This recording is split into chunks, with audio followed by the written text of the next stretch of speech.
Hi everybody, it's me again. Well, here is a list I've finally wanted to do for a while. A top 3, worst and best. I've already done a worst and best for each year, but, I want to do a worst and best with Disney. I love Disney, and as much as I love Veggie Tales, I And one of the things I love about Disney is how wholesome they can be and how much good writing there can be. Even when the writing's not good, you emotionally connect to it in a good way mostly. But but even Disney has its limits on its good things. Everybody can point out whether the remakes, debatably or not, are good or not, but we're not going to look at remakes. We're going to look at sequels, which was kind of the downfall for Disney. In fact, dare I say it, I find them to be worse than remakes for the most part, because at least with remakes, they kind of respect the story, have a reverence for how they were written, even if they rush up the story or try something different with it. They acknowledge how wonderful the movie was in the first place.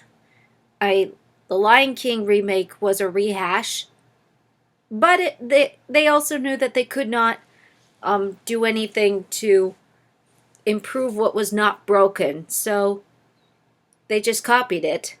The Jungle Book repaired a few things, or decided to put in a whole story rather than just copy the entire thing. And even Beauty and the Beast patched up a few plot holes, and Cinderella's prince was actually made more interesting in the remake. But enough about the remakes. Sequel time! And we're not going to talk about the live action sequels. That's a whole other subject of its own. We are going to be talking about the animated sequels, and we won't be including Pixar on this list, so Cars 2, you're off the hook this time. Now, go off. Okay. Okay, so top 3. We're going to start with the top 3 worst Disney sequels, and keep in mind this is my opinion. If you like this, great. Or if you agree, or if you hate these, that's fine too. They're just movies. It's not political debates or anything. Or it could be even worse. So, on with the show. Let's start with number 3, The Hunchback of Notre Dame 2. This movie is a tragedy. And now, before everybody gets on and starts typing and saying, "No, this movie is the worst! This movie is the worst!" Yes. Hunchback of Notre Dame 2 is terrible. And Hunchback of Notre Dame 1 is actually my favorite animated Disney movie.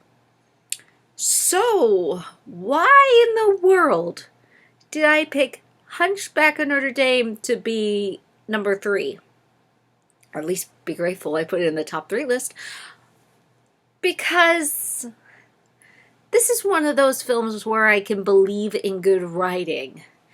That good writing could have saved the movie had they actually tried. And, well, as most of you know, they didn't try hard enough. So what makes me think that there could be effort in this? Well, it was back when I was a kid. I saw the teaser trailer with Jennifer Love Hewitt talking about her character Madeline and how she lacked self-esteem, how Quasimodo sees something special and inspires her. And even as a kid, and having not seen the first movie, I imagined that maybe she was like suicidal or just lacked self-esteem, and Quasimodo helps her see the inner beauty of life and her own beauty. And they just start off as friends, maybe gradually falling in love. No villain involved, or if a villain had to exist, actually show him being verbally abusive towards her, degrading her, maybe even physically abusive if you want to, or even indicate it. Because his empty threats in the movie just mean nothing. Even a moment where he's threatening a kid, he's just holding him. He's not even holding a knife to him or threatening to drown him.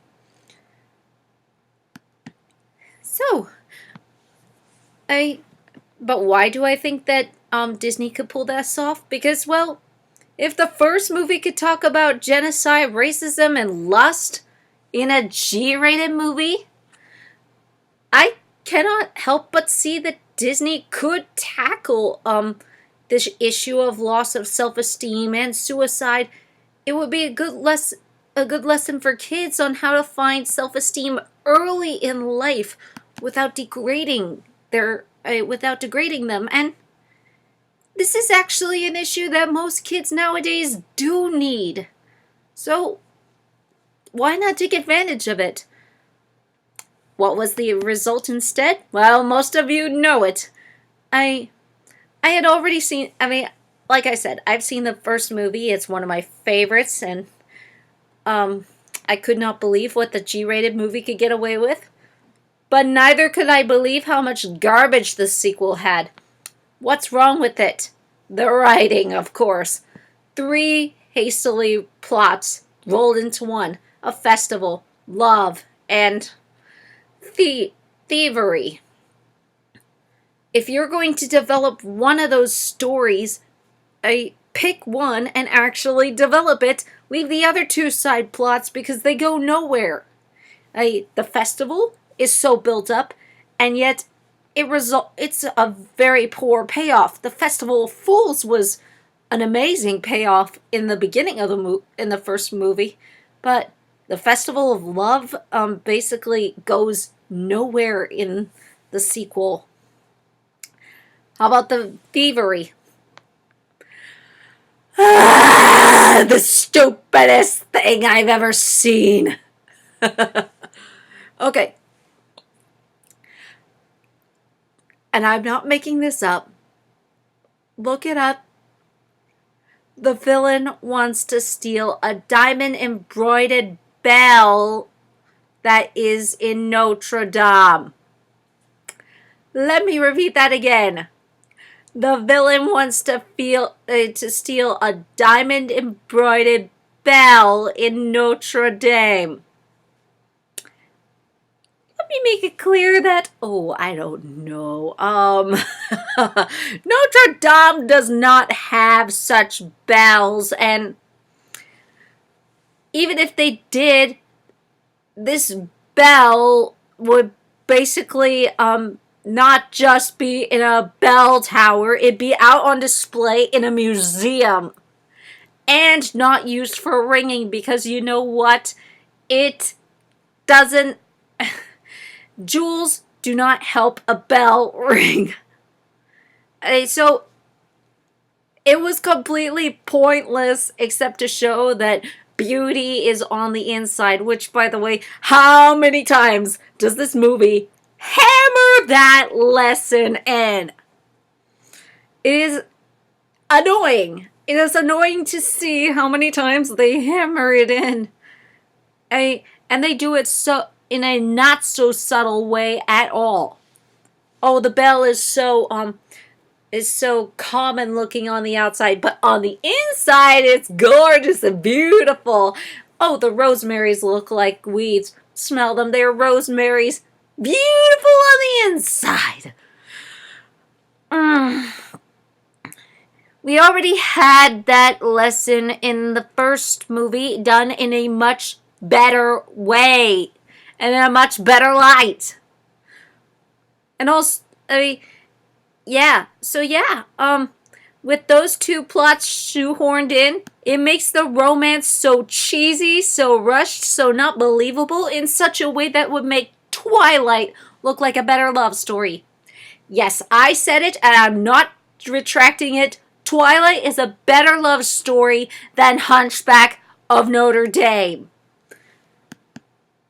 And also the new characters are very weak, and of course the villain's such a downgrade from Frollo in every way. Phoebus is out of character for no real reason except they need conflict. You shouldn't need conflict in this. And everybody criticizes a lot of people criticize the gargoyles from the first movie. I didn't really mind them that much. Yeah, they could kind of be obnoxious, and they have a song that was in one of the most inappropriate moments just to make the kids feel lighthearted. But they're obnoxious in this movie, absolutely obnoxious, and they're just so inconsistent. How about those songs? You know what? Instead of me just telling you, how about I just compare one of the songs with from the first movie and another song from the second movie. So, here is one of their songs from the first movie and what it's like. To guess if you can sing the bells of Notre. Who is the monster and who is the man? Sing the bells, bells, bells, bells, bells, bells, bells, bells, bells.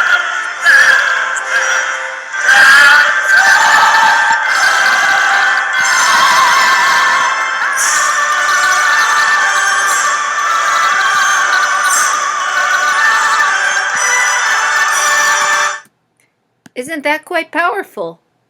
Well, here's one of their songs from the sequel.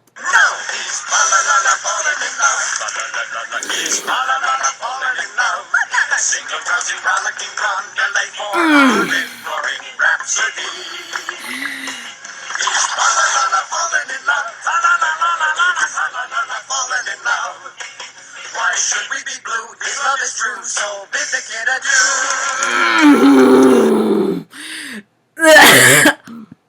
Do I even need to say what's wrong with that song and how poorly written it is? And how most of the songs in there are poorly written. Granted, one of the songs that I did like from there was the one at the end credits where Jennifer Love Hewitt sings I'm Going to Love You, because that was actually nicely written, beautifully sung, and a light melody. It felt like they tried in that one. And I'm not going to completely criticize the animation because it's direct-to-DVD sequel.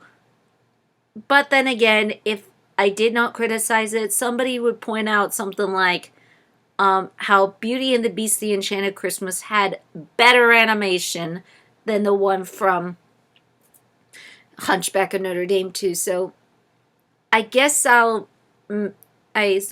guess I have to point that out. The animation's just so cheap, and I mean, at least they got the characters to look right, but it's not easy on the eyes, especially when Hunchback of Notre Dame was one of the best looking, and it was among one of the best looking animated Disney movies, and so gigantic and massive and overwhelming, overpowering. But the sequel was not only underwhelming, it was terribly written, and poorly animated, very horribly executed. What's my final verdict on this? I would say, had it taken time with the romance story, it could have been great. Overall, I consider this a very missed opportunity. Now, on to a lot worse.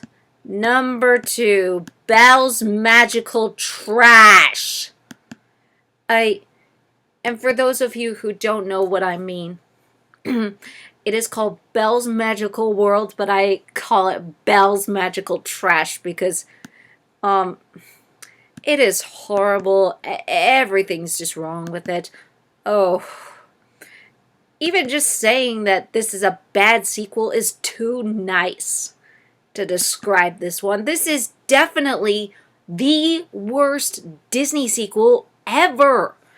And no, I mean, and before you even ask what could be worse, we'll get into that later and why I put this at number 2 instead of number 1. So I didn't know that this existed until I came across the Nostalgia Chicks top 10 list of worst Disney sequels. And I could not believe that there was another Beauty and the Beast sequel. I mean, I thought it was just Beauty and the Beast, The Enchanted Christmas, as well as the Beauty and the Beast movie, and that's it. I wish it did stay that way. I really wish it did stay that way because, oh my gosh, this is worse. I mean, Beauty and the Beast, The Enchanted Christmas did look like it had some effort into it. The animation tried. I tried it in its own right. They had a CGI character in there. They had great voice acting, and it was decently written from what I've heard. But this is an atrocity. What's wrong with it? The animation looks worse. It's a downgrade. And the writing. Oh my gosh, the writing. I felt like I was watching characters going to a guillotine and getting chopped into pieces. Everybody was out of character. Belle's too perfect. The Beast's a brat. Cogsworth's too bossy. You name it. Everybody's just arguing over nothing. There's a moment where Belle and the Beast fight over who's going to apologize first. Yes, really? Cogsworth and the staff over who's in charge. Yes, really? Belle and the Beast over who keeps the bird. Yes, really? And so on.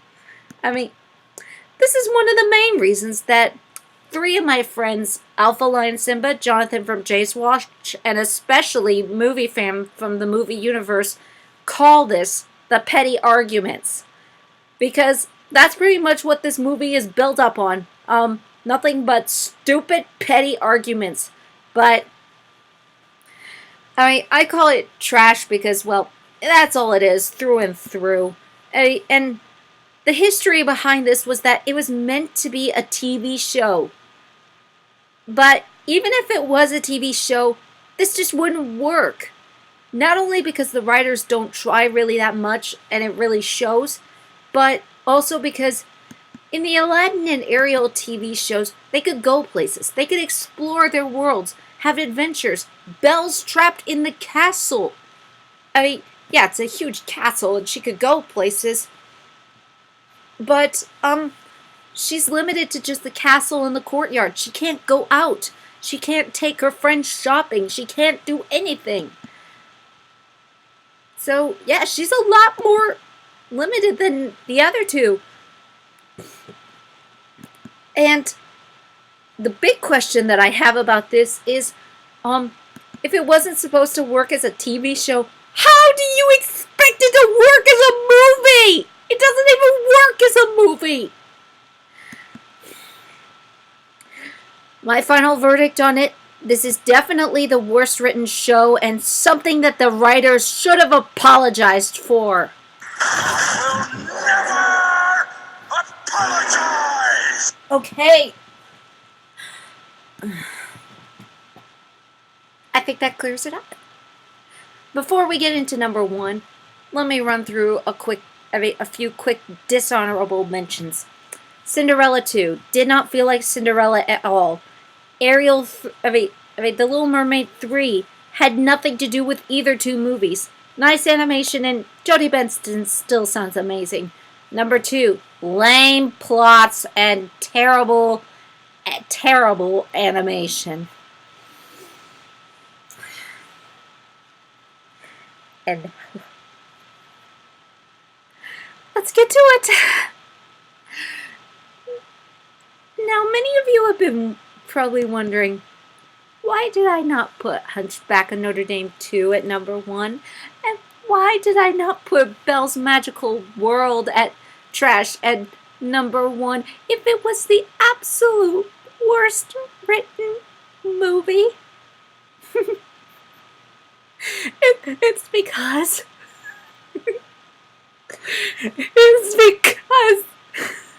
it is not as terrible, or at least as morally upsetting and terrible as this number 1 choice. Let's do it. Number 1, Fox and the Hound 2. Oh my gosh. I hate hate this movie with a burning passion. I hate Fox and the Hound too. I growing up as a kid, Fox and the Hound, the first movie, didn't wasn't really my favorite movie or anything. And for a while I just thought, it's good. But I watched it over and over, and it was an intriguing story, intriguing characters, the setting for the story was really good. And looking back on it as an adult, I realized it challenged me as a kid. Fox and the Hound, basically, for those of you who do not know, Fox and the Hound is about the friendship between a fox and a puppy hound dog. And, well, they're both from feuding neighbors, and eventually and they become best friends despite the fact that they're supposed to be the worst of enemies. So, yeah, right off the bat, we've got the setup kind of for a kind of just friendship, Romeo and no, I can't really say that. So, right off the bat, we've got a friendship going on, from two feuding houses, but eventually, Copper, the hound dog, gets taken away for a hunting trip that lasts for a whole 2 seasons, fall and winter. And then, and when he comes back in the spring, both him and Todd, the fox, have changed and grown up. But they realize they cannot be the same as they were as pups, and realize they have indeed become pretty close to the worst of enemies, but trying to figure out where their friendship is going to last or where it isn't going to last. And that is amazing for Disney to make. I mean, it's not groundbreaking like The Little Mermaid or anything, but it's still pretty interesting and still blows my mind that Disney actually did this. Whereas for the sequel, I will give it this, that the animation's really good. And if it was, if it was a standalone movie, it would just be your typical run-of-the-mill cutesy kind of movie. But it's not. It's the sequel to Fox and the Hound movie. How is it? Okay, what's wrong with this movie? And let's just get this over with. It has absolutely nothing to do with the first movie. In the first movie, they meet and they hang out for 3 days. Literally 3 days. They see each other and hang out. There's no course of time that goes on. It's 3 days. So right off the bat, they do it wrong. And what do they, and in here, they expand their pup days because they're cute. And yeah, they are cute, but just because they're cute doesn't mean you can make a profit out of them. And they put Todd and Copper in a dog band. You heard me correctly. They put Todd and Copper in a dog band. Disney, you really, really fell. Okay. Just the fact that they joined the band, where in the world did this plot come from? It doesn't add up. It has nothing to do with the first movie in any way, and even just the characters don't work in there. If it was maybe a sequel for the Aristocats or Home on the Range, that'd be fine. Fine. Put those characters in a band. They'd fit in it. This one, they don't. And it's not meant to be like this.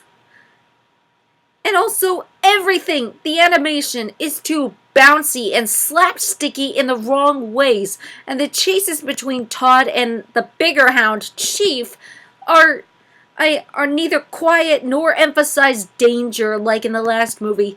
In this one, they talk too much in it. It's just I just begging for this movie to be over with every time I see it. And the singing dogs. I feel bad for Reba McEntire and Patrick Swayze in these movies because they are really good singers. And even Reba McEntire's the queen of country music. But neither of them could save this. Neither of them could save this movie, or the painful logic behind it. They're playing the singing dogs, and the dogs. According to the audience in there, the dogs are howling it to a point where it sounds like that they're really singing, despite the fact that they actually do sing human words. And none of the explanations that they give for this actually work at all, and it's just frustrating. The friendship between Todd and Copper is not developed and ends way too happily until they get separated. If it's supposed to follow the logic of the first movie. And the continuity, of course, I've talked about that already. But what really gets me angry about this one is the moral. This one actually makes me angrier than Belle's Magical Trash because while they did emphasize on morals in that one, they pretty much knew that they were a trashy TV show and knew that they really could not pull it off and pretty much gave up. While they gave up in here too, the first Beauty and the Beast movie did not have much of a moral other than beauty on the inside. Fox and the Hound actually was thought-provoking and serious. The first movie was about friendship between two pet neighbors caught up in the harsh realities, and it didn't end in the way most kids would have liked it to end. It was one of those few movies that made me wonder if I would always stay friends with my best friend when I moved away. Thankfully, we're still friends. But with some of my friends, we ended up moving on or going in separate directions, but I'm just grateful for the chance that we had, whether in middle school, high school, college, or some of the old jobs.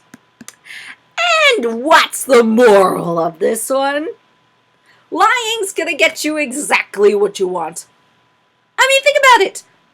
So, Todd lies to get to try and get his best friend back.